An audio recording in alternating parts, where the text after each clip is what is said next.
तसलं अजिबात गोरमोर तोंड करायचं नाही, मला तसलं पटायचं नाही.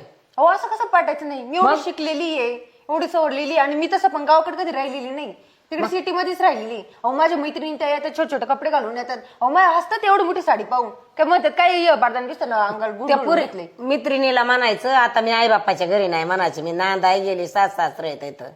माझं नाव का सांगा ना, सासू आफाट आहे म्हणून. अगं बाईच्या जन्माला आल्यावर बाईने काय घालावा आणि कसं राहावा, मला अजिबात पटायचं नाही. माझ्यासारखंच मला पाहिजे. मी आधीच बोली ती पोरगी तुमची किती का शिकलेली असताना, पण इथं शेतकऱ्याला इथं रानात यायची म्हणल्यावर हे असायचं पाहिजे. तर म्हणले हा म्हणता तसं चलन. आणि आता म्हणते माझ्या मित्रिणी लागून ते तिकडं कोतरा. काय करायची ग, माझी मनाई हेच पाहिजे. अहो मला नाही जमत हे, मला नाही असं हातभर बांगड्या जमत, डोक्याला लाल लावलेलं जमत, नाजूक केलंय बस झालं. हा नाजूक व्हायला पण कपाळीला टिकली पाहिजे, आणि हातात तुला नाही 4 डझन बांगड्या खापल्या तर 4 का व्हायला पण बांगडी पाहिजे हातात. अहो मी एकच दिवस केलं तर मला पर कसा विसा झालाय माझा जीव. रोज रोज कोण करीन असं. हा अजिबात नाही, मला पटणार नाही तसलं. या असंच पाहिजे. गळ्यात दोरला असल्याशिवाय माणसाने जेवायचं नाही, हातात बांगडी असल्यावर लग्न झालं ना जेवायचं नाही.